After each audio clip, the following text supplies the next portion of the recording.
Again, we want to welcome everyone who is in attendance at our Caldwell County Commissioners meeting. This, the July 19th, 2021 meeting, and I call that meeting to order. We've just come through our public comment period, and so the first item of business this evening is our invocation by Pastor Shelley Hicks of New Passion Church.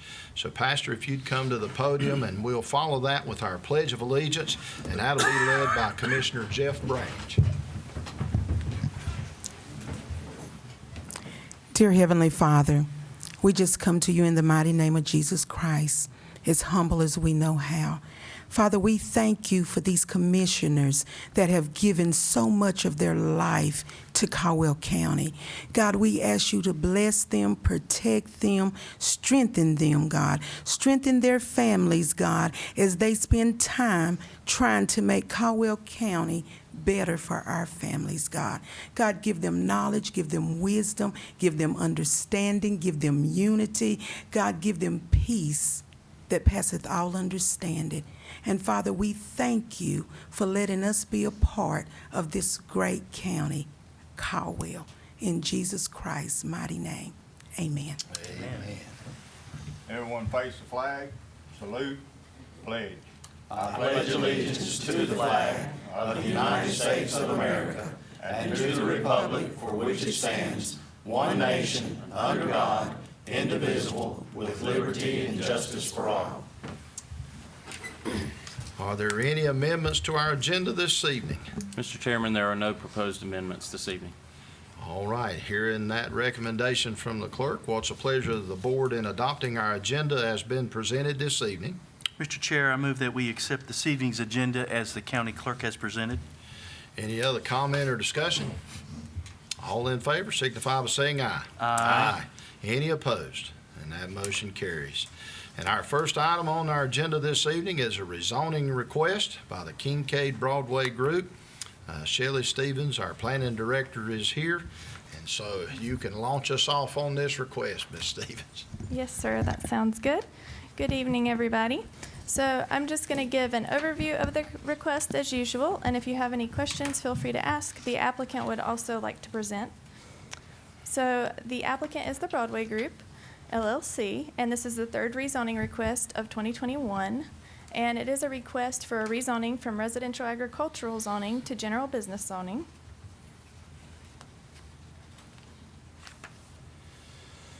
And the current property owners are Danny and Brenda Kincaid, and the property is located off of NC 18, also known as Wilkesboro Boulevard, specifically at 3660 Wilkesboro Boulevard. And it's adjacent and south of the road, so abuts Wilkesboro Boulevard, and north and also west of Laxton Road, which curves around the property. And the site conditions are the northernmost part is a field, and the southernmost part of the property is wooded, which you'll see here shortly. And the proposed rezoning is for 2.227 acres of 28.62 acres, which we will also look at shortly. They do hope to subdivide the property after the rezoning if it is approved. And they have submitted a survey for delineation of the area for which they would like to have the rezoning. And the surrounding zoning in this area is neighborhood business to the northwest and adjacent to property, and residential agricultural zoning to the north, south, east, and west. And when a rezoning occurs, we do think about all potential uses that could go in the general business district when we're thinking about health, safety, and welfare per state law. So as opposed to looking at one particular use, we'll be thinking about all of the potential uses that could go in the proposed rezoning district, in this case, general business. So keeping that in mind, that all uses must be considered in a rezoning case, DOT has stated that they will not require traffic impact analysis for this site at this time, which is needed for projects that are projected to generate more than 3,000 vehicles per day. And that is enough traffic, according to DOT, to impact adjoining roads. And the current average annual daily traffic along Wilkesboro Boulevard, according to DOT, is 5,000 vehicles per day.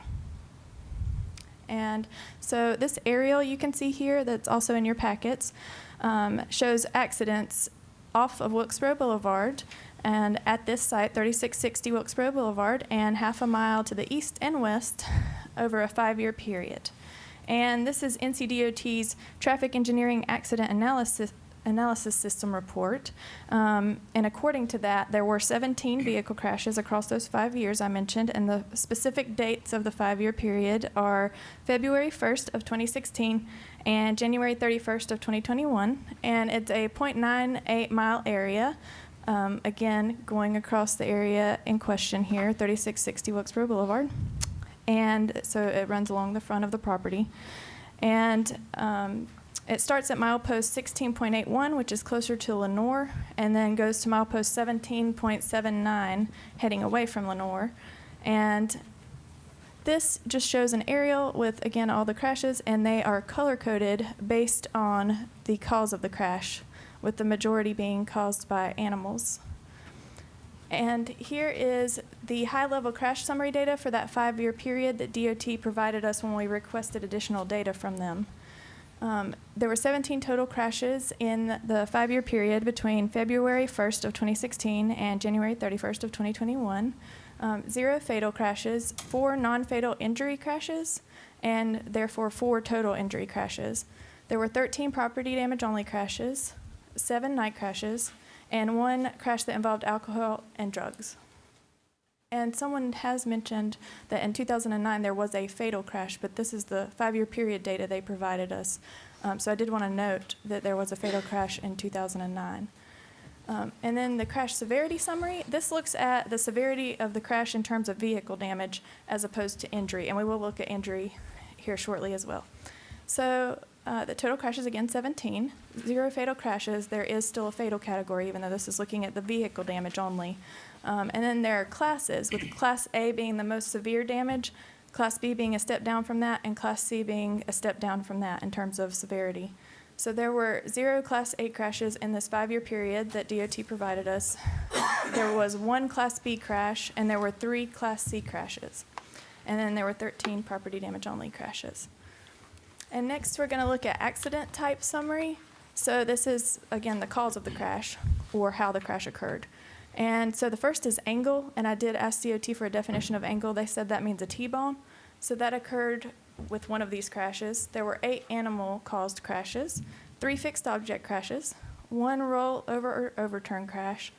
There were 2 rear-end slower stop crashes, and there was 1 right turn, same roadway crash. And I did ask DOT for clarification on that, right turn, same roadway. And they said that means basically somewhere within this mile area, somebody was turning right, and the car behind them tried to slow down, but wasn't able to slow fast enough and crashed on the side of the road, is what they said. And then there's a side swipe, opposite direction crash as well. And DOT said that they get this data from Highway Patrol, in case you're wondering where it comes from. And then the injury data that I mentioned we're going to go over is here, again, for that same 5-year period. So there were 0 fatal injuries at that time. There were 0 Class A injuries, and then there were 3 Class B and 3 Class C injuries, with 6 total non-fatal injuries. And if you recall, there were 4 injury crashes, so this means that there were multiple people injured in at least one of the crashes, because there were 6 non-fatal injuries.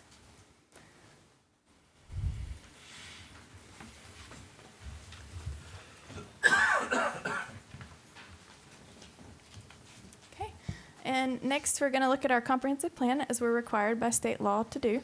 And we did have a recent revision that was adopted in January of 2020, and the Western Piedmont Council of Governments worked with the public to update our comprehensive plan. And if you see NC 18, also known again as Wilkesboro Boulevard, crossing the middle of the county there, on the eastern side, you'll see a round brown circle, and that is a village neighborhood node, which is defined within the comprehensive plan. And does suggest rezonings to general business as well as neighborhood business, office institutional, low and medium density residential, and multifamily zoning districts. And then this slide just shows an aerial of the property, and it shows the surrounding property so you can get an idea of what it looks like in that area. And then this is a closer zoomed in version of the 28.62 acres. And again, they're interested in rezoning the top portion. And this is their survey, which again is not submitted for subdividing at this time. They've just submitted it to delineate the area that they would like to have rezoned. and that's the 2.227 acres within the 28.62 acres. And the planning board and I did review the rezoning application's consistency with the comp plan and the zoning ordinance, the watershed ordinance, the flood damage prevention ordinance, and reasonableness, public health, safety, and general welfare per state statute and state requirements.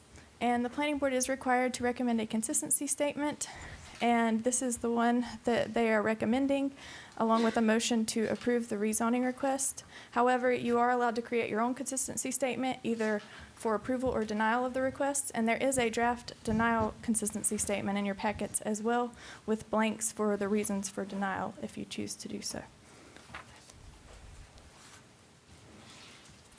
And that's all I have for the overview. All right, anybody have any questions of Shelley this evening? Is this rezoning 2.2 acres or 28? It's 2.22 because they submitted a survey showing the area they would like to have rezoned, and that is legally valid to rezone or request a rezoning of a property that's one parcel but only a portion of it. So the other 26 acres or so is going to remain the same unless they do something different. They got to come back to us again, correct? Exactly. Do you know if this property has been perk tested or anything? Has anything been done to see that it can be built on? I can ask the applicant about the perk test, but if they're unsure, I can ask environmental health that question. I don't know if the applicant may already be aware. Yes, we've already had septic testing, and it's supposed to be approved by Caldwell County sometime this week. But the site plan. Okay, any other questions? Well, hearing none, we will proceed then with our portion of the public hearing. And we've got a few folks actually that have signed up to speak, so I'll declare the public hearing open and ask for each one that would like to come and speak. Again, we're going to give you 3 minutes. We've developed a new clock on our screen there that'll give you some idea of where you are in your presentation and how long you have to be able to talk with us about it. We've actually got 5 or 6 folks here signed up, and the first of those is Rebecca Reef.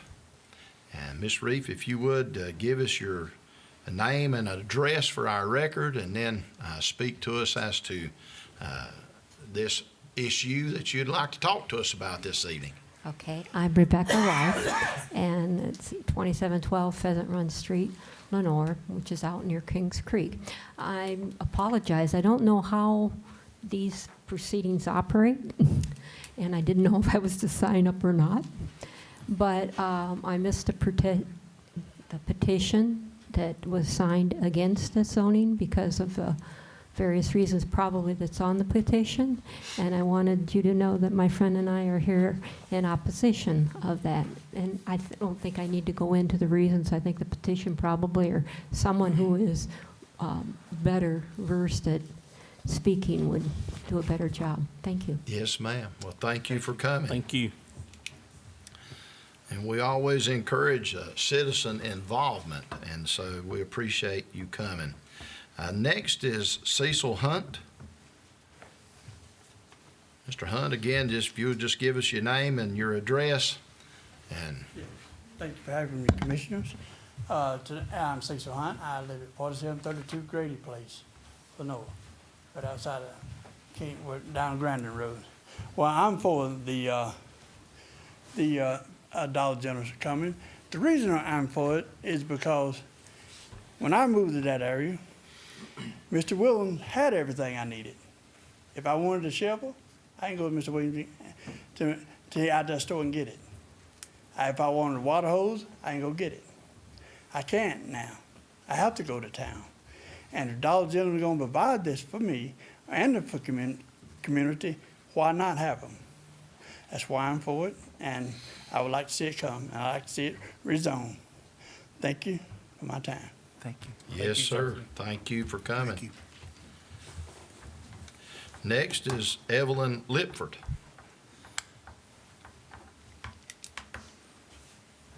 Hello, Miss Lipford.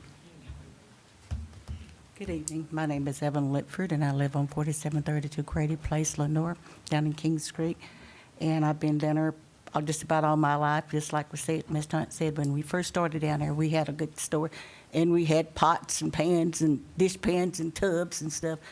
But now we don't have it there. I have to go to Walmart's, which I hate to go to Walmart's.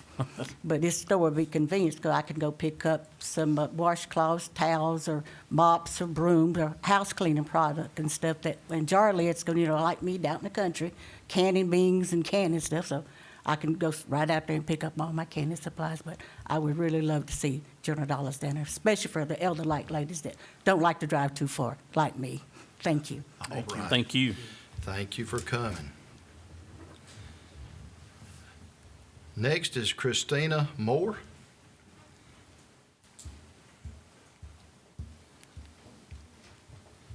Good evening. I'm Christina with the Broadway Group. We're the applicant for this. So I know that we had met a few months ago on this matter, and you had asked a couple of things of us, and that was to provide a survey to delineate better what exactly we're requesting to rezone.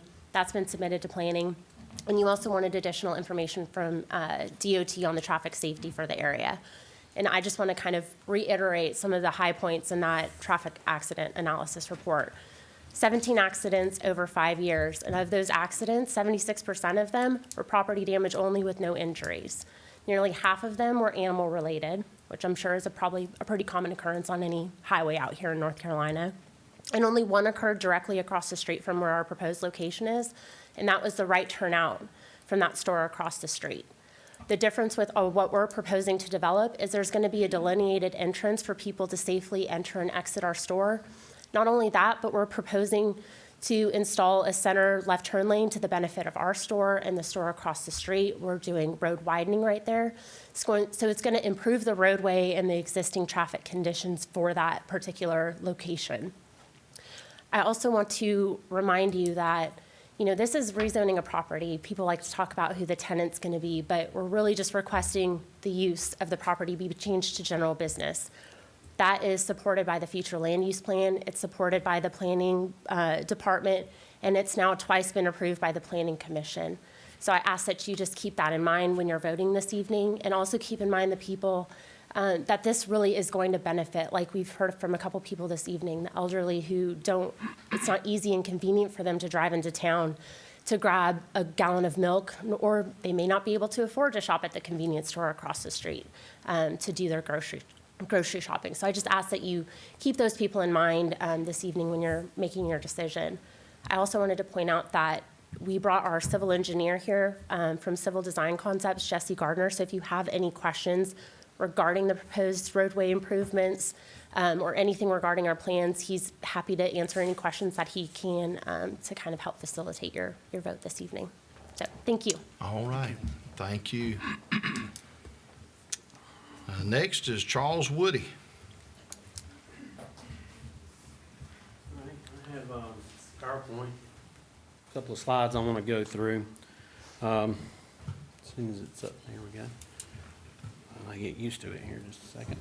The first slide you have is the one you saw earlier of Kings Creek as it currently exists. The second slide points out the elevation that they have. Let me get this mouse is not working.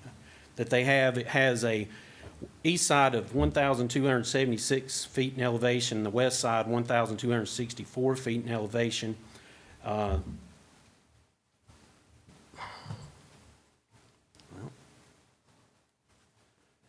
next slide that I have denotes the aerial photo that was taken for the area that you've seen earlier that they wish to have this done, which is denoted here.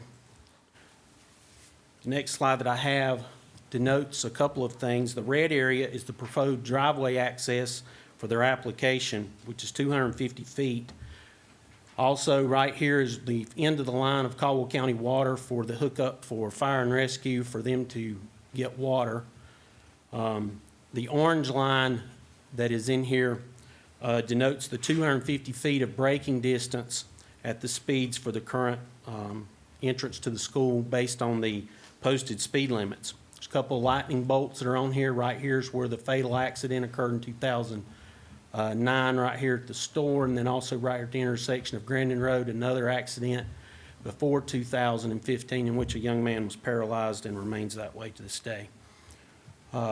Slide number 6 denotes or points out that their road footage is 250 feet. Braking distance for this area, it's a 45-mile-an-hour speed zone. The braking distance that is pointed to in this case is well over 100 feet required for that. And also, I would also point out that in this area, we've had speeds, North Carolina Highway Patrol has issued many tickets in excess of 70 miles an hour through this 45-mile-an-hour zone. The next slide that I brought up is the North Carolina Manual for Driveway Access. And the manual pretty much states that in this case, there has to be a formal presentation to DOT to get approval. And there has to be 4 plans submitted. To this date, no plans have been submitted. So we're basically asking for approval on something that we don't even have approved from DOT yet on. The manual also demonstrates what they refer to as sight distance. Sight distance is required for a driver to safely enter and exit an intersection. They have prescribed metrics that are set up as far as what that distance has to be. In this case, I want to point out a couple of things about this. We have a vehicle that is actually traveling westbound here to going into the intersection that we're talking about. And if you'll notice, this is an 80,000-pound truck potentially going right into this intersection at 45, and in this case exceeding 45 miles an hour into this intersection. Another thing I would point out is from this same intersection, this is standing at the entrance to Kings Creek School. The proposed entrance is listed to be right here where the mouse is currently. This is Highway 18 going to Lenoir, and I want you to notice the fact that in this case, the cars that are leaving and coming toward you, you do not see because they dip down, and we talked about the elevation earlier. As a result of that, you do not see these oncoming cars until they're right up on you. The tree foliage is also there that would not be removed because that belongs to a private residence. The next thing, we saw the truck. We'll go back to the distances and so forth, but the sight distance page is right out of the manual from the North Carolina DOT. And North Carolina DOT talks about what the distances would be.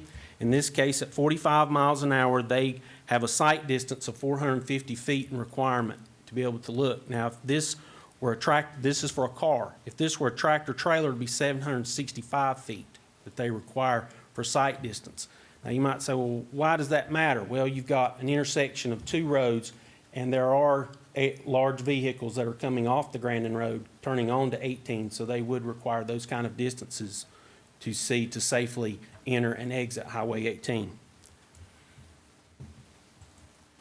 This is another example of this road at 7 in the evening, not in the morning. You can notice that there's almost 5 vehicles that are going to enter this particular intersection right here at the school, Grandin Road, and 18. I have one more that shows where the cars, you don't see them until you're right up, and I'm standing at the sign entrance to the school. The entrance to the school is right here, and we noticed we didn't see this car until he was right up there. This one's actually going to turn into a residential access, which is right beside this entrance, and then the others are going to come on, and you'll see the speeds that they're coming on, and you don't see them until they're right up on.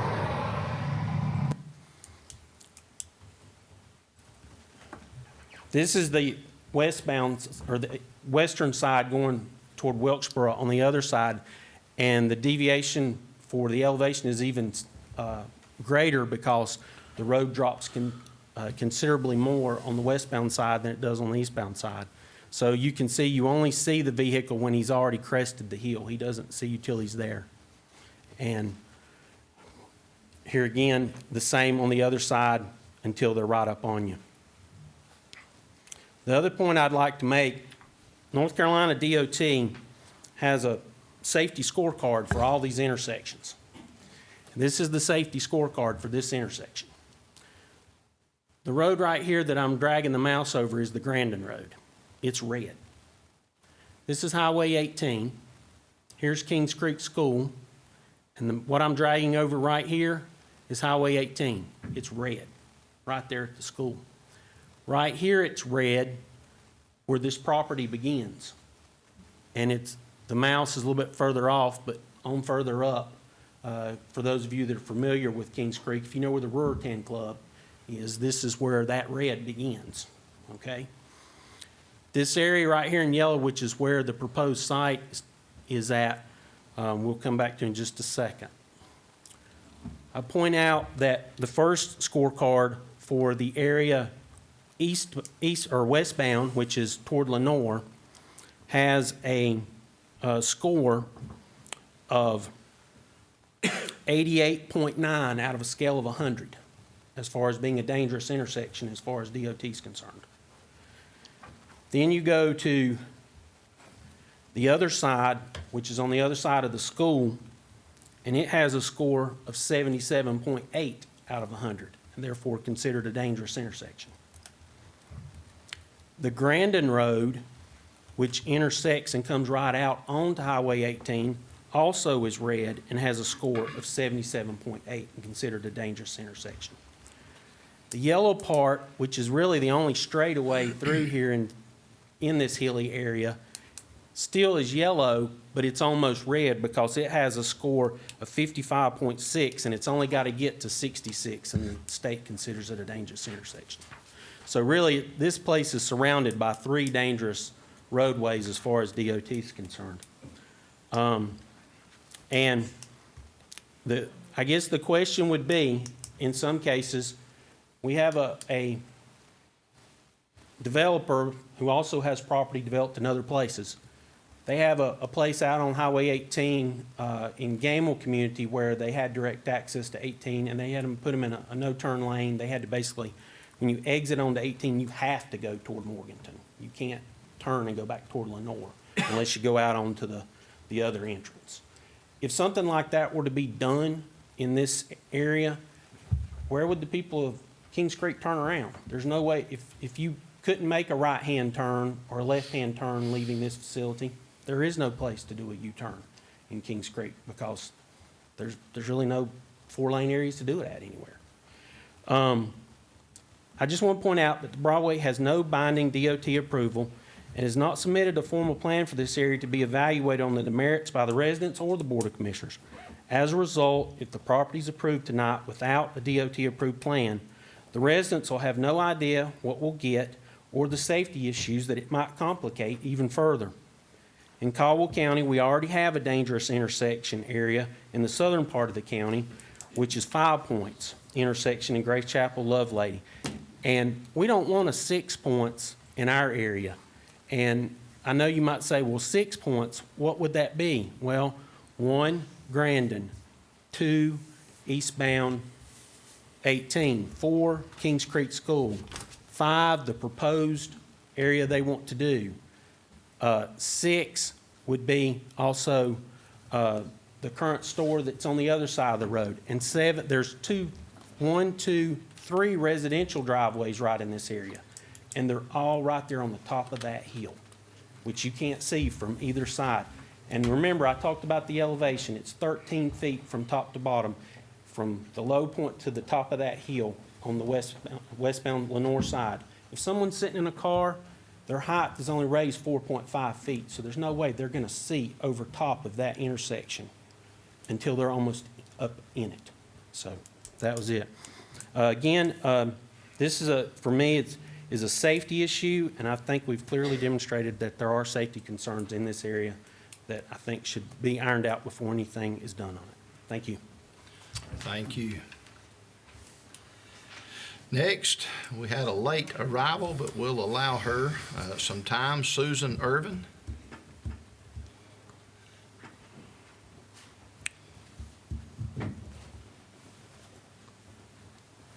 Good evening, Miss Irvin. Good evening. I'm sorry for my tardiness. I work in Newton, and it was as fast as I could get here. Yes, ma'am. My name is Susan Irvin. I am a member of the Kings Creek community. I grew up there, and I am there today and hope to, or plan to, live the rest of my life there.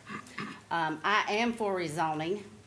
I feel like this would bring great opportunity to the Kings Creek community. A few reasons why. One, I would just like to say availability, the longer hours of store hours, so it would be open to the public in our community to get things that are needed. Life's essentials and our needs, things as bobby pins, diapers of the right size. Have you ever had a friend come over and they forgot their diaper bag? No diapers. Do they have to run all the way to town? The other thing is, like they were saying, the shovels, brooms, feminine products, a variety that's very much a necessity. Medicines, that's a necessity. That's affordable because some of us only have one income. And we have to make every dollar count, and that's important.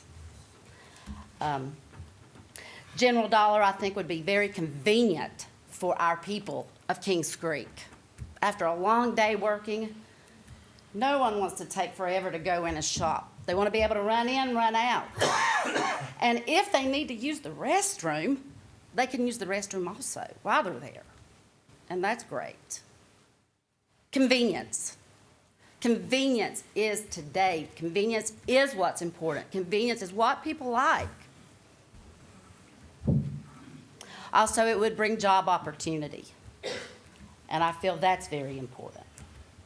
The other things that it would have, a coffee maker. No, it's not a necessity, but if you have people over for Christmas or after church gathering, what if the coffee maker breaks? Or if it's time to lay by the pool or the river, you don't have the bug spray. Things that are available for our community. Can we make it available? And I think that's just so important. Available, convenience, and importance, and affordable. Thank you for your time. All right. Thank you. And one last thing, I'm sorry. I just wanted to say that it was recognized in the Forbes magazine among the top 25 corporate responders to COVID-19, and that was the Dollar General. And I personally remember the time that I was without toilet paper, and Dollar General was the first place I found it. But saying, I do remember the Wheeling store when I was little, and it was great. One of the great memories I have is stopping in and getting home the ice cream that Stanley or Miss Wheeling would scoop out and get for you. And that was great. No, Dollar General is not going to scoop the ice cream out for you. But it's not Wheeling's store. It's the Shop and Save. Let's bring something, an opportunity. Give our people what we need. Thank you for your time. Thank you. All right, nobody else signed up or made an attempt to sign up for the public hearing this evening, and so I will declare the public hearing closed and ask the board if you have anybody else that you need to ask questions of. I know Ms. Moore said that she had an engineer here in the roadway design, and I guess I would need a clarification from Shelley, and Yep, I was getting certainly ready. Mr. Woody brought up a great point that nothing has been submitted to the state, and so do we know for sure? So that's incorrect. They have submitted their plans to the state, and DOT has been working with them and communicating with us. And they have just issued their permit as of today, their driveway permit. If it is approved, they have a driveway permit from DOT. And does that include then the turning lane? Yes, left turn lane. And I did, I personally called the district engineer today and spoke with Mike Pettyjohn, and he confirmed that the permit is there, and for this particular piece of property. And he also confirmed that there will be a turn lane there. It'll be lengthened and widened, so it'll look like the way I understood it, it'll look like a 3-lane, be a long middle lane, so. Yes, But and that is there. Yeah, and I will email you that permit. I think they sent it to me right before the end of the workday, so I'll forward that to you so you can get a good look at it as well. And this may be a question again for Ms. Moore or the engineer, but will there be a decel lane headed eastbound on 18 in which somebody making a right turn would get into a deceleration lane to move in there? There's no decel lane. Okay. Right turn, just a two-way left turn lane in the middle. Okay. Is that something you guys would consider? Is that right turn lane to pull off and get out of the way of the traffic? That's something we typically would be required by DOT if they felt it's prudent. Okay. So we did widen shoulders, so there's space there to some extent of asphalt, but if DOT felt a right turn lane movement was necessary, they would have made that a requirement. I got you. Okay. Anybody else got any questions? Shelley, Can do you somebody say, come make this decision for me? did you say you received a copy of that permit today? Yes, they just sent it to me. I think it was like 4 or 5 o'clock, and I did get to briefly look at it, but I'm happy to send that to you as well. It is definitely done. They have completed the permit, and they have been working with us. Yeah. So we've not seen what they've approved. Well, they just approved it as of now, and I don't know if the traffic engineer could come up here, because I think that they were talking with them earlier today. And I was corresponding all day, actually, with Carson Fisher with DOT, and he said they were working on it, and they were working on it. And then he sent it, and I've looked at it, and it's pretty much as described, yes, as we've been discussing. Okay. Do you, for you, sir, do you have any data or anything to show that what you propose actually helps a traffic situation in certain areas, or? So, we do hundreds of these projects a year, similar type and variety, and, I think the gentleman referenced the DOT manual.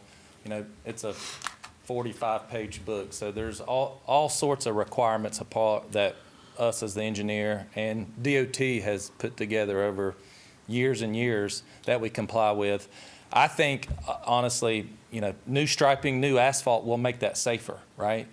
Just new things happen, and new construction is always safer than what's out there.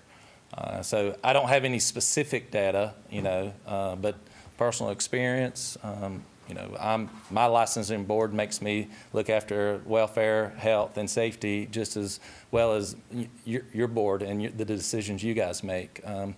I'd sort of just remind, we're a zoning decision tonight, right? It's like the traffic and the driveway permit is honestly completely separate from a zoning decision.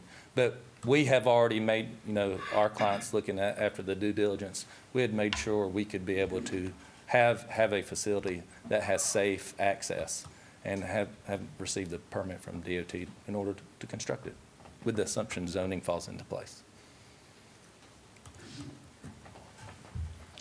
All right. Anybody else? One driveway in, one access in and out? Yes, sir.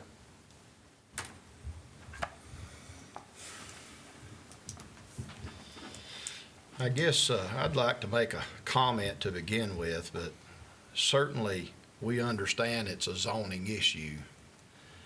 But as residents and as people that live here, we also realize sometimes zoning something and changing it is not always the best decision for that community, whether it's whatever the story is or whatever it may be. And a general business there is certainly a welcome attribute, I would say, to residents, as we've had some that come tonight and spoke in favor of this particular business. again, as a commission board, we're bound to make a determination just as saying it's a general business. I mean, the folks, the Broadway group, as in essence, could decide to build a McDonald's there if you wanted to. And I wonder sometimes if a McDonald's came, if we would have the same uproar, you know. I'd love to have a McDonald's in Collinsville if anybody can send one that way. A lot of times Yeah, because you eat there a lot. I eat at McDonald's a lot, and a lot of times we get caught up in the thought of some things. And I wanted to echo this too. There was a lady that sent me an email in reference to this and cited the fact that this facility would sell alcohol, and that is not true. There will be no alcohol sales at a general business there in that community. And as long as I'm here, I'll say that they won't ever be. But I can always be voted out, as I've been reminded numerous times, and that's good too. But anyway, the concern certainly is, as Commissioner Potter has made a mention, we're caught between two things. I feel like it's a good thing for the community to have diversity, to have the opportunity to be able to come and to shop. I'm certainly one of the advocates and shoppers of this institute, if you will, and go in there routinely, and have often been surprised what I can find at one. Whether it's a water hose or even a washer to put that water hose on my spigot and be able to not have a leak. And so I certainly see the plus side of that. And likewise, in my emergency response, I've ran 2 of those accidents there on Highway 18 and the loss of life that occurred. And one of them was a dump truck that T-boned the vehicle coming out of that Wheeling store. So I know that can happen too. And that was a young man in that vehicle. The other one that has been mentioned is still paralyzed. And so those are the dangers that I see, and I see that roadway curvature and the length that you have and the rise, and so it's going to be certainly a challenge to navigate that. So I'm saying all that to say it's a hard decision, and y'all didn't vote us in to make easy decisions all the time. So this was a hard one for the community. We've had several in a stack of folks that are against it, sign a petition that are against it. Now, the only problem I have with signing that petition is exactly where it may have been laid and who signed it.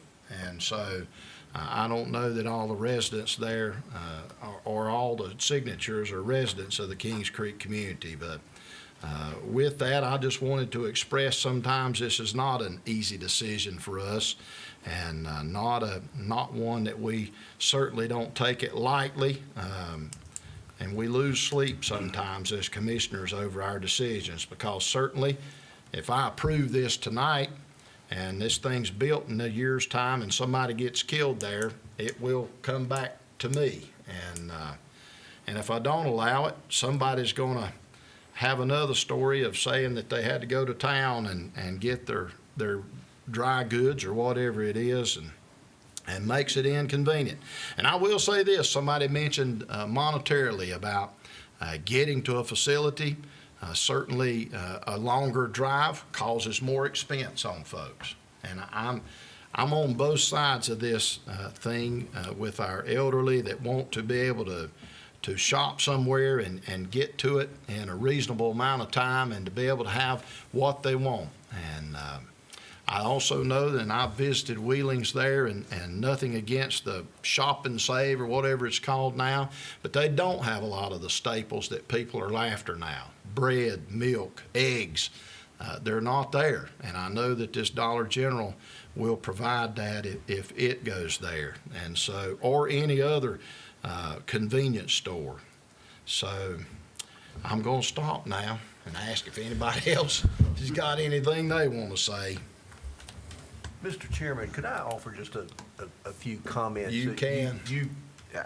You've said this in one way, but I guess I'd like to say it as well. I noticed the petitions were both in terms of Are you for a Dollar General store here, or are you against a Dollar General store here? I want everybody to understand, this Board of Commissioners is not deciding whether a Dollar General store is going to be here. right. That may be the effect of this board's decision, but that is not a decision that this board is making. This board's decision is whether this particular piece of property is more appropriate for the uses that are permitted as it is zoned now, or is it more appropriate for the uses that are allowed in a general business district? That is the decision this board is making, and no other decision about what's actually going to be located here, or approval or disapproval of any site plan or anything else. So just wanted to point that out. Thank you for the clarification. So, I think Chairman Church pretty much summed it up for all of us. You know, we run somewhere around a $90 million budget, and as a county, and that's an easier decision, honestly, than a decision like this we have tonight before us. And lack of a better terminology, I've flip-flopped back and forth numerous times on this decision. Because I see both sides, as Chairman Church explained. There's, half of the community wants it zoned, half the community is against zoning it.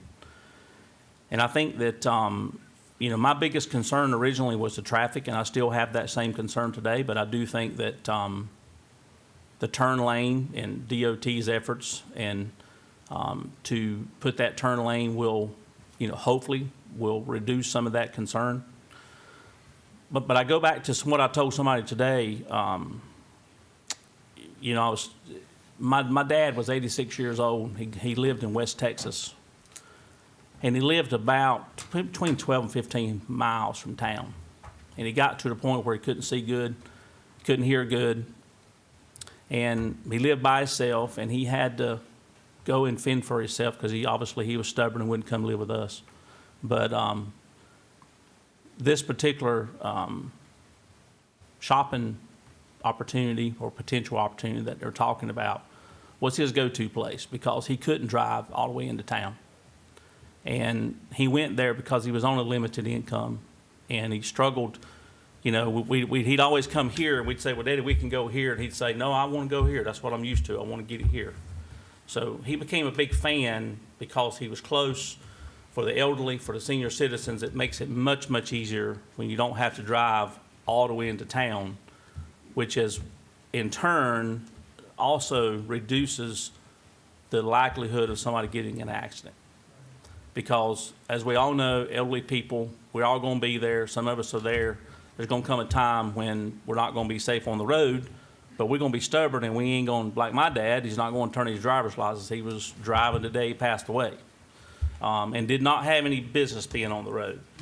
So when you look at the whole picture, zoning this piece of property, and going back to what Chairman Church said, the current facility right across the street, that area is zoned for business. Is it fair to look right across the road and say it's not fair to put it over there? Go back to Wheelings. When I first moved to Caldwell County 20-some years ago, I lived in Kings Creek, and I frequented that store a lot. And at the time, there was literally pretty much nothing you couldn't buy there. And I went there recently just so I could see for myself. And it's really just a nice convenience store with gas and nabs and crackers and things of that nature. There's no real necessities in there anymore. So this is a very tough decision for myself. I hope, based off my decision tonight, I hope that the community will understand that this is something that we see both sides of. I see both sides of it. It's probably, honestly, in my 8 years as commissioner, it's one of the toughest decisions I've had to make. Because there is no right answer, there is no wrong answer. If we make a decision to do it, and like Chairman Church says, we have an accident, it's going to fall back on us. If we make a decision not to do it, then we're going to upset half the community, and we're going to run a risk of, some of the elderly people having to drive to town and inconveniencing them. So I hope that no matter what decision is made here tonight, the community understands that this is not something we're taking lightly.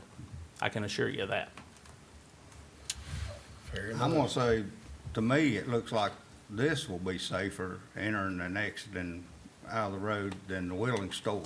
I mean, I go down there. But I mean, at Willings, it's all one big parking lot plumb out to the highway. I mean, that's pretty dangerous, and you got to be really, really careful. This way, it's gonna be one entrance in, one entrance, back and forth, so, it's a tough decision, but I think the Willings is a lot more dangerous than this store is gonna be, personally. All right. Somebody back there wants to speak. The roadway, a turning lane would be a great thing. But if you have a turning lane, if you can't go on that side because the school is that way, if you widen the road, I mean, a wider road would be a great thing for everybody. But if you go toward the side where the rezoning request is, you're gonna interfere with the school. If you come our way, you're gonna take our parking lot. I mean, it's gonna be gone. That's just a thought. And I'm sure the right-of-way is laid out the way it needs to be. I mean, I don't know which way that road would get widened out, but the right-of-way is certainly deemed by the state and what they can use in that, so. All right, I see hands going up, and I'm gonna be nice and let y'all speak. So, Miss Woody? Yes, I'm a member of the Kings Creek community. I live there, and my teenage son's with me tonight. He learned to drive, coming in and out of Kings Creek, and he can probably agree with me that every time we come to Grandin Road, I'd say, come to a complete stop right here, Camden. This is a very dangerous area, this section right here. It's a blind hill, and I remember the young man who had the wreck and is paralyzed from the neck down, and I've shared that story with my children. And I've heard people get up and speak about how the convenience of getting bobby pins and diapers and all these different things. When I moved out to Kings Creek, I learned real quick, when I went to town, I need to make sure I had what I need, bread or milk or whatever. I know there's times that come up that you may not be able to get to town, maybe with weather or something like that.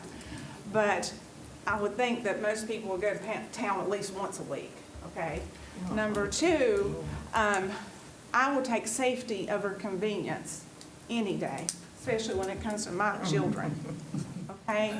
And they can laugh all they want. I've heard them make comments. I understand that, having something close. I remember Wheatlands when they had more things to choose from. But I still would rather y'all make a decision based on safety rather than convenience. Another question I have for you, I would like to see their proposal of what they're wanting to do with the intersection and things. I agree, I think it needs to be changed.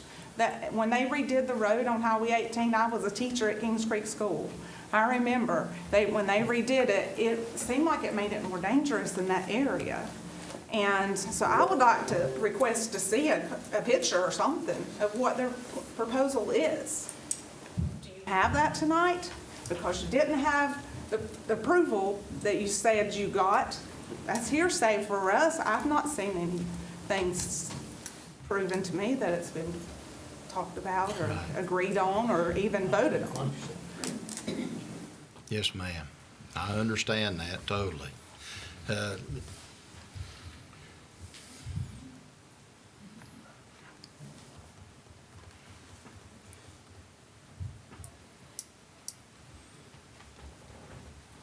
I'm Mary Adkins. I know some of you I don't. I've lived in Kings Creek, went to Kings Creek School in first grade, all the way up, graduated, getting ready to have my 60th class reunion, which might be our last one. Some of us won't be here 10 years from now. But I'm concerned about the safety of the children. There are a lot of children. Parents come pick them up, drop them off. And at one time, I stood out in the parking lot and had a petition for all those parents that drove through morning and afternoon to sign to get a caution light put there. That intersection from Grandin Road across to the school. there still needs to be something done there. And I'm not against General Dollar, Dollar General, whichever, but I wish they would locate closer to Lenore. There's beach property up there, and you can see both sides of the road for about 2 miles straight away. To me, that would be a much better location. You got to think about the children. Most of you are parents, and I don't want to see any child get hurt. All right. Well, thank you. Thank you, Ms. Atkins. And I would say I don't want to see any children get hurt either. And which really brings the question, is it safe to get in and out of the school? This is not really that far from the school. And so is it as, safe to get in and out of the school as it could be? That's certainly a question for DOT in the future. So, Mr. Chair, I'd like to ask, I know we've heard the public hearing on this tonight. Are we required to make a decision on this tonight, or would it be possible to table this decision until we get a look at the permit and the other information at our next meeting possibly? well, Mr. Attorney, The answer to your question, can you table it and decide it later, is yes. Now, your desire to see the permit, again, you're not approving a site plan tonight. You're simply making a zoning decision. And I understand that the traffic is a concern, but again, the decision that you're making is simply, is this piece of property better suited to the uses in a general business district? Because this particular store that we're talking about, there's no guarantee that it's going to happen. This board, or maybe earlier boards, have made zoning decisions before when what people were talking about going in didn't happen at all. Once you make the zoning decision, the property is available for any permitted use in that zone. Or is the property more suitable for the way it is zoned right now?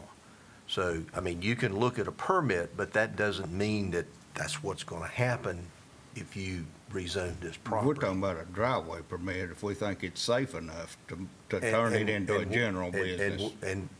And what I'm telling you is that that permit may never be used. Something entirely different could happen on this property. Or Dollar General could go in a year from now, and the store could close down, and any other Restaurant business permitted in that, in the general business could go in here. But the permit, I understand, obviously, traffic safety is something that the board should consider. But any particular permit or site plan, that's not before you tonight. But we can't go back and change it if we go ahead. You can't go back and change your zoning decision unless somebody petitions to rezone it again. That could always happen. I'm like Robbie, till we see the driveway permit to know how it's gonna go. I'd just soon table it until we see what it's gonna look, what they're saying it's gonna go. Has anybody seen it? Have not seen it. Can I say something? When I got into town is when we got the approved driveway permit from Carson Fisher, and I sent it over to Shelley, so Shelley has seen that permit. She has the attached permit. I can bring it up on my phone for you if you'd like right now, but at the end of the day, we've already been tabled once, and this has been pushed out. And I have to go to bat for the Kincaids back here, because I know that this is a lot to have to continually go through with no resolution. You know, we do have an approved driveway permit. You, Mr. Potter, you said you spoke with DOT this afternoon. You know, they were working on approving our permit, so it's not something that we, just brought out of thin air. Shelley was the first person, as soon as I saw that come through my email, I sent it to Shelley, so that way she had a copy of it, as late as it had come in. I'll make a point of order. I called Mr. Carson Fisher today. Mr. Carson Fisher did not say one word about them having a permit today or anything being ready for approval. So therefore, as far as transparency, no, we didn't get it. The public did not get an opportunity to see this permit. And I think we should see it before we go saying that this is gonna be the right plan, the wrong plan. But I do think that DOT owes us, the citizen, the opportunity to see anything they do before we go putting it in our residential areas, and we didn't get that opportunity.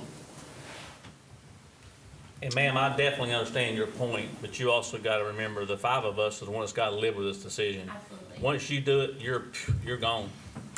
We got to live here and live with it, so that's why we're taking, a little extra cautious and asking more questions. Completely understand. And I'd be happy to bring it up on my phone if you'd like to pass my phone around to see the permit from Carson.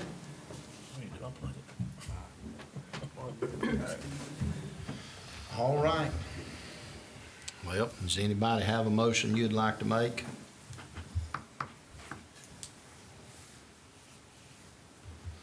Well, I don't think it's fair that we hadn't seen, or the public or anybody's seen this permit. I'm gonna make a motion to table it till everybody can. I mean, Well, I'm kind of in agreement with the Broadway group in one thing. I would like for them to get a decision sometime out of Yeah. us. And, well, I mean, if it's on vote, well,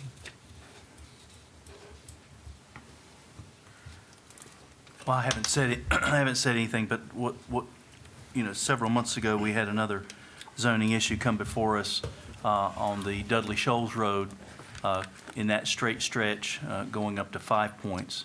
And again, the same thought process went through about safety, and we did not approve that. So for me, I have to stay consistent with the safety issue in my mind. And I know both, the Dudley Shoals location to zone that for business, and then the Kings Creek property for business. So I will not be supporting this evening because of the safety and welfare of our citizens, not only in the Dudley Shoals area, but in the Kings Creek area. all right, so we have a motion to table this decision this evening, unless you want to withdraw that. I'll withdraw it. I'll withdraw it. All It's on right. vote. If So- somebody wants to make a motion for something, I'll make a motion that we deny this rezoning request. That's my motion. And that'll give us an opportunity to vote on it then. And so, Before we go there, I do have a couple more questions. all right, So right across the street at Wheelings is currently zone, Neighborhood business. okay, neighborhood business, correct?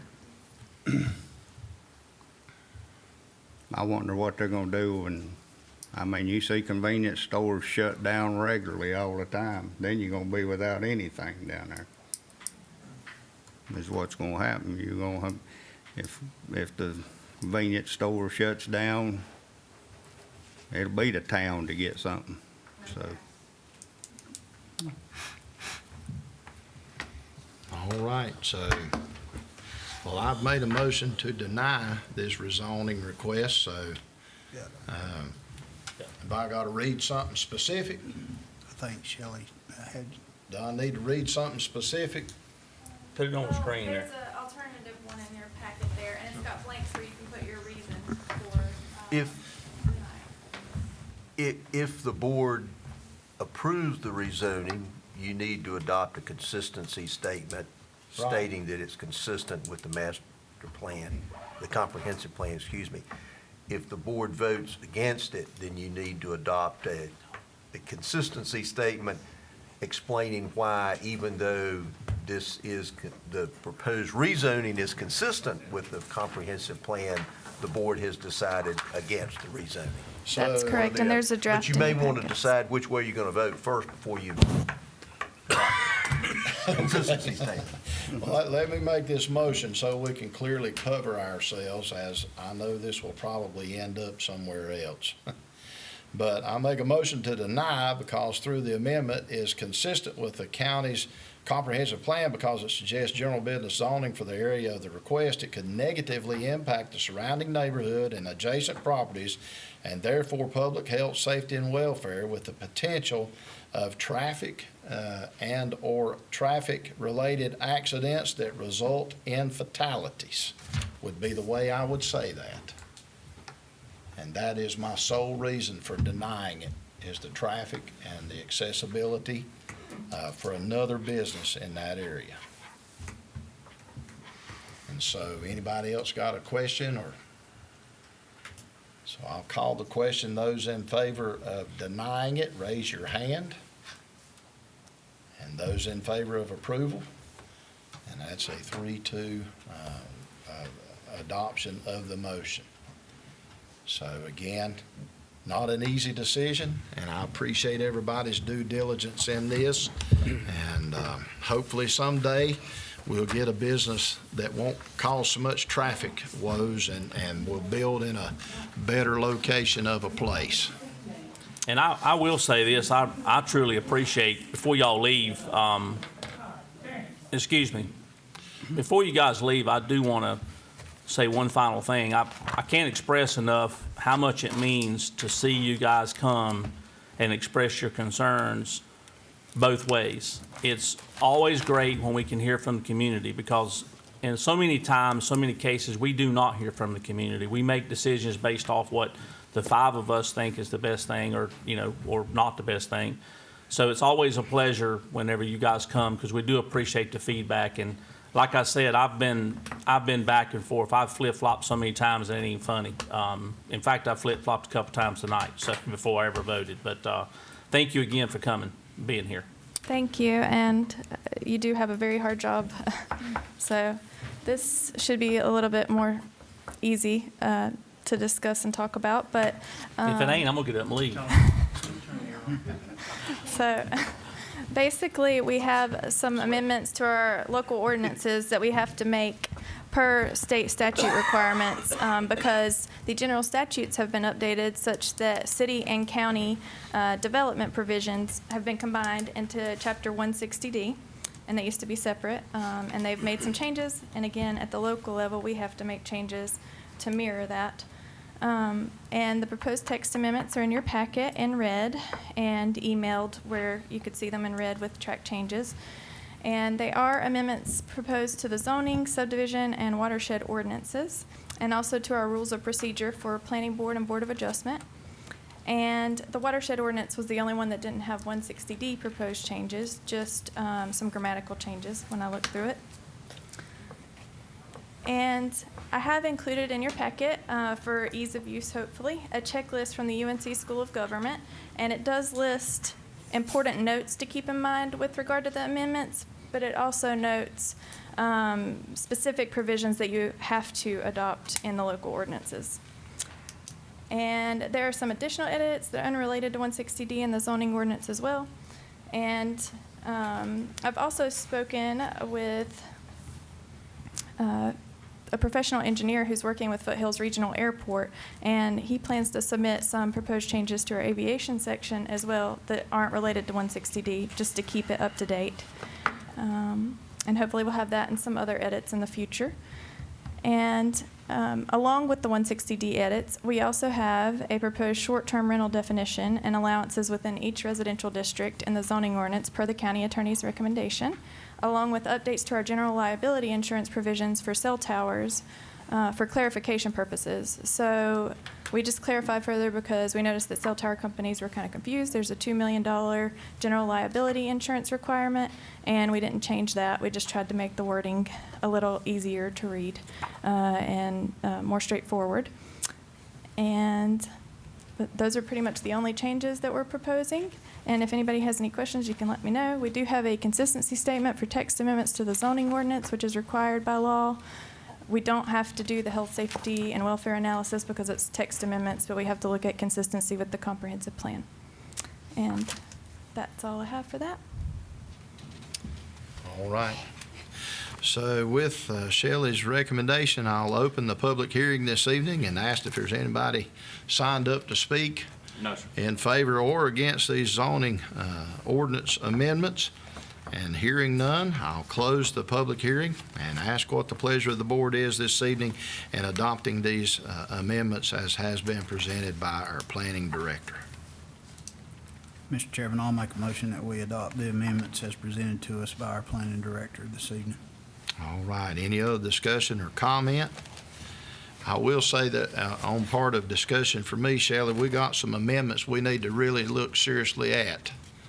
And I don't know what they are exactly, but I know that I've got some in my mind, and I'm gonna be calling and talking to you. Okay, that sounds great. That sounds good. But anyway, we appreciate all your work and the planning board as well. So with that, I'll call the question. All in favor, signify by saying aye. Aye. Any opposed? And that motion carries unanimously. Next is items for decision. And again, this is our proposed ARP fund expenditures. Chief Dino DiBernardi, Chief Jeff Cardwell, and Interim Manager Tony Helton. Where's Jeff Cardwell? Can I call you Chief? Yeah, I hear you. Well, trust me, I'm being called a few things right now. We both are. Probably not chief. Yeah, but not chief. That's right. I lost that title a long time ago. We'll try to keep this brief. I think we've discussed most of this with you already, but this is some of our initial use of the ARP funds. The initial uses focus on COVID response. Unfortunately, COVID is still a very real issue that we're dealing with. It's not gone away. And so the things that we're talking about tonight on this are to help with that. And just briefly run down the list, we have extra $260,000 to help the EMS service deal with COVID. This will allow them to stay on a pandemic level response. One of the things this will accomplish is reducing the call volume on the fire departments so that they're not exposed to potential COVID exposure as often. I think this will also be helpful to them. I know some of them struggle to get volunteers, and this will help lighten their load, hopefully. The next one is for the fire department, supplemental funding. There's an allocation of $25,000 up to $25,000 each. This will not include the municipal fire departments, as the municipalities have their own share of the ARP money. And this will be administered. Jeff Cardwell will help us take care of it. They will be able to use this money on anything that's allowed under the ARP regulations. It's not our regulations, it's federal government's regulations. But the county is responsible for the money, so we have to make sure it's spent on something that qualifies, otherwise we'll be paying it back eventually. So we will work with them to try to make sure they can do what they need to do and still be spent on something that doesn't cost us money out of the general fund eventually. There's also funding of $650,000 for the purchase of 2 ambulances for the EMS service, and these will also be part of our effort to mitigate COVID. And there's also funding for a deputy medical director, $42,000. This will be somebody that'll help in that effort as well. And then lastly, there's $169,000 for a body scanner machine for the jail. This will allow them to search incoming inmates for any contraband or dangerous materials. And this will prevent them from having to get as up close and personal to do this, which will limit exposure to the staff and probably find things that might otherwise be missed and make it a safer environment. So those are the items we've asked you to approve spending from the ARP money. Be happy to answer any questions. Dino and Jeff are here to answer any questions if you have any. This deputy director, is it gonna be a permanent thing, or is it gonna run out when the COVID money's gone too? None of these funds are requested to continue. We'll come to you each year that it's eligible under the American Rescue Plan Act to finish out. Some will be, multiple. We may come back for 1 of the 4 next year or 3 of the 4, but no, sir, it will not be continued afterwards. Transition. It is actually as part of a transition with our current medical director. Okay. She's taken on an extremely large load, of course, with the COVID response, but it'll help us transition into that, which they've already. She's already identified that, which we have too, and he'll be here. He was going to be here tonight, but is working, so to meet y'all. So but no, sir, it's not. And I think we stand in need of clarification there, Dino. When you say medical director, you're talking of who? So a medical director is over the EMS system plan. So the medical director is over anyone in the county that functions outside of the clinical setting in the public. So But that overall- medical director's in a clinical setting That's correct. herself. This gentleman, so Dr. Diana McClinton is our chief medical director. Right. Deputy medical director, which you guys will meet. Garrett Snyder would be to assist her. That's over everybody. So that's everything from fire, EMS, and law enforcement to if there was to ever be an independent. But that doesn't become an employee of the county. No, it's That's where I think some of Yeah, our it's folks not a county are- employee, it's a contract. The only thing we do is they get a monthly stipend, and then there is the medical malpractice and all that's covered. So the medical Right. malpractice, they actually cover the medical malpractice for the county rather than the county carrying the medical malpractice for the EMS, if that makes sense. So Right. in the grand scheme of things, yes, it is very beneficial at a very low cost, but does do a lot. So they accomplish everything from quality assurance and quality improvement for communications and EMS to the same thing with fire departments and approving who can and cannot function. They're also the ones that are giving us, with the help of Dr. Picton, and I'm not here tonight, but Dr. Picton on the clinical side with the health department for the guidance that we're able to put forth for the community, which of course there's going to be a lot come forward now with return to school and some potential changes being pushed forward with the Academy of Pediatrics today. And then going back to the EMS funding of the part-time staff to assist our volunteer departments, It has are been- we still under those protocols currently? Not fully. We rescinded some of those, of course, Right. because of the reduction in COVID cases. They are ticking back up.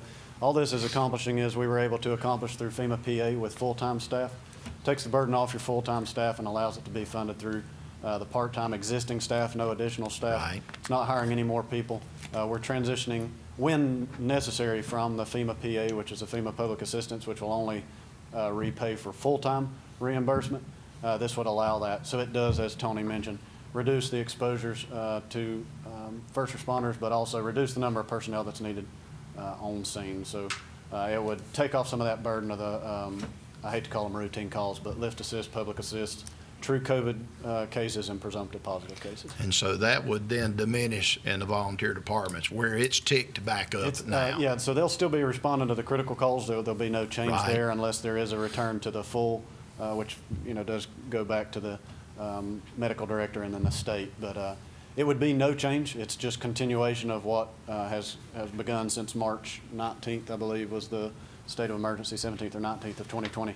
It would continue that. Again, the perk there is it's out of the American Rescue Plan Act Right. funds. There's the high potential that we wouldn't need it for the full year. Hopefully, we'll definitely not need it for the 3 years, but that would be the return. Any unspent money would go back into that pot of money, and if there would be a need to return on 22, 23 fiscal year, we would come back and have this same conversation. I got you. Well, that answers my questions and clarifies where I was wanting to make sure, so. Anybody else have anything? All right, hearing none, I'll make a motion that we approve the proposal this evening for these ARP funds and expenditures as has been presented. Any other comment? All in favor signify by saying aye. Aye. Any opposed? And that motion carries unanimously. So thank you. Thanks, guys. Thank your staff. Dino, again, for what you guys are doing. And next is our 2020 tax settlement and 2021 collection charge to the tax administrator. And Mr. Monty Woods is here this evening, so welcome, sir. Hey, thank you. Thank you, sir. Good evening, Mr. Chairman, Commissioners. I have two items that require the board's action this evening. The first item is in accordance with North Carolina General Statute 105-373A, the settlement for both real and personal 2020 outstanding county taxes totaling $1,168,183.60. I request this settlement be accepted and these outstanding taxes be charged back to the tax collector. The second item is the authorization in accordance with North Carolina General Statute 105-321 and 105-352 to collect the taxes for 2021. Such taxes are hereby declared to be a first lien upon all real property of the respective taxpayers in the county of Caldwell. I ask for your approval of both items this evening. All right. Hearing the recommendation of our administrator, what's the pleasure of the board this evening in adopting these requests?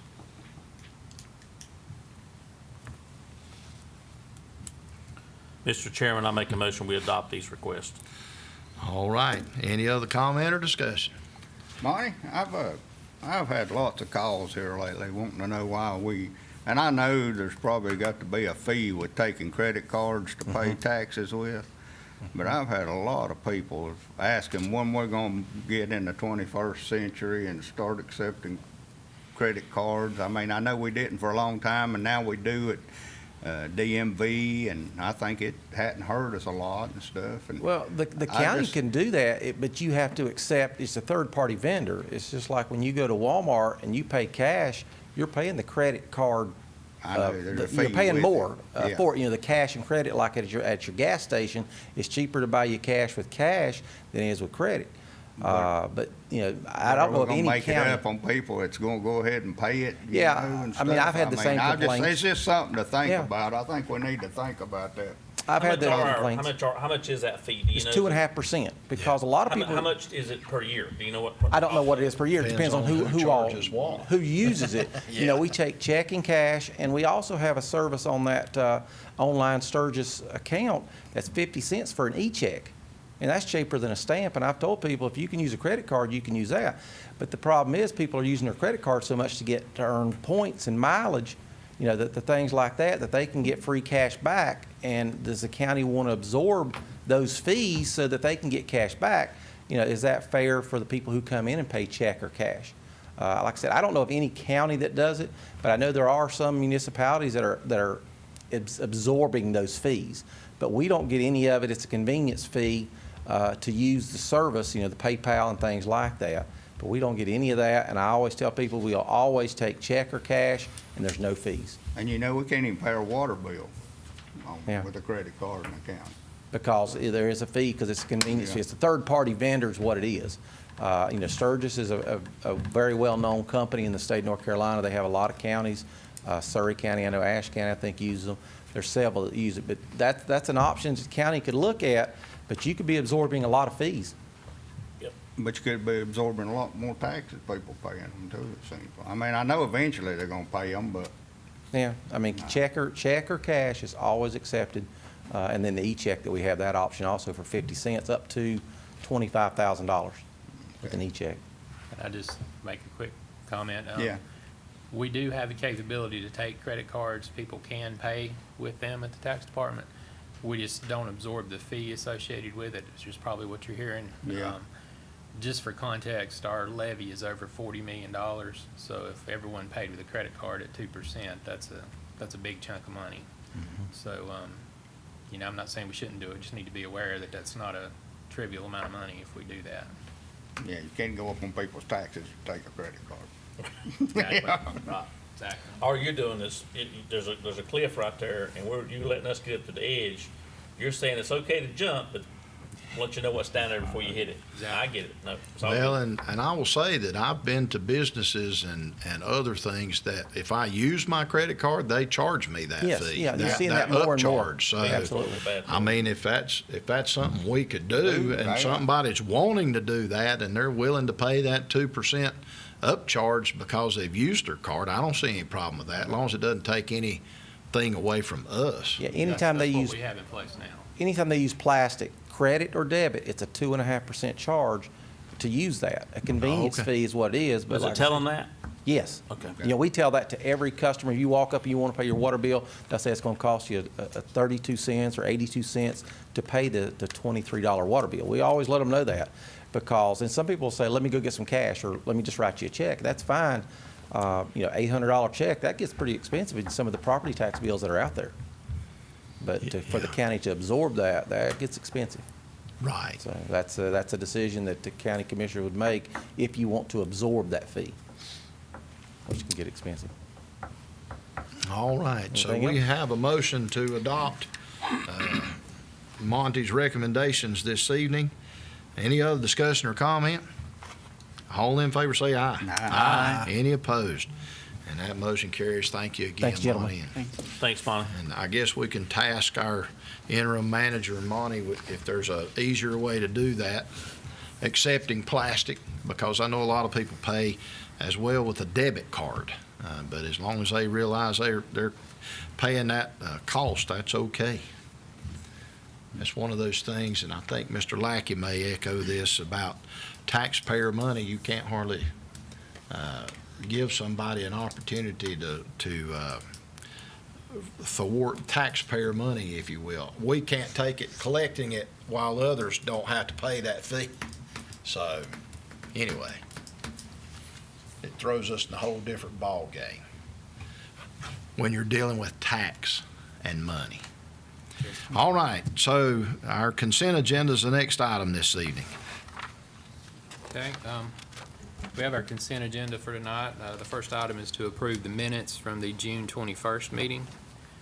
The second item is to approve the creation of an 8th position at the Environmental Health Department. I'm sure you're all aware we've had a hard time finding qualified people there, but we think we have one now, and we want to expand this to be able to hire that person. We'll have a budget revision for $8,915. This is to replace some worn-out furniture at the courthouse. Several of us went up there and walked through and seen what they needed. A lot of chairs that are just tore up and needs to be replaced. The next Buy local. I'm sorry? Buy local. We'll try our best. Next item is to approve a budget transfer. This doesn't add anything to the budget or take anything away. It just moves money from one department to another. This reflects transferring an employee from the Information Technology Department to the Mapping Department. Approve a resolution for the installment financing contract for construction of the new animal shelter. That's the last step y'all have to approve to move forward on the closing on that. The groundbreaking ceremony is scheduled for this Thursday, July 22nd at 10 a.m. There's a place prepared out there for us to do that, and hope everyone who's interested in this will come out and take part in that. The next item is to approve a cap on the potential Sawmills Rescue District. You guys have been putting caps on these as you create them as we go, and that's what this one will be, is to put a cap on the one for Sawmills. All right, so here in the consent agenda this evening, what's the pleasure of the board in adopting this agenda? Mr. Chair, I move that we accept this evening's consent agenda as the interim county manager has presented. All right, any other discussion or comment? All in favor signify by saying aye. Aye. Any opposed? And that motion carries. The next item is an appointment to the Caldwell Community College Board. We have two applicants this evening that applied for one position. That is Tom Thuss, and the other is Candace Hageman. So if you gentlemen will mark your ballot, and we'll pass those down to our clerk, and he will announce who will be going on to the Community College Board this evening.